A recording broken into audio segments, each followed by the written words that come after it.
அப்பொழுது அந்த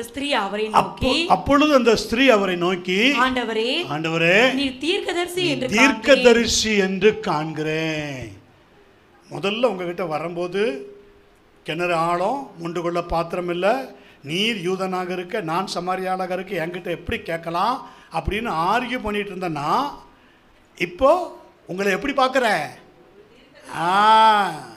நீ தீர்க்கதரிசி. Yes, speak. அதுதான், நீ ஆண்டவர்கிட்ட ஜெபம் பண்ணு.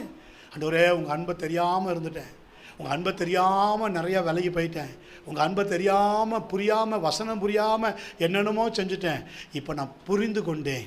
நான் குழந்தையாக இருந்தபோது குழந்தையை போல் பேசினேன், குழந்தையை போல் யோசித்தேன், குழந்தையை போல் எல்லாம் செஞ்சேன். ஆமென்.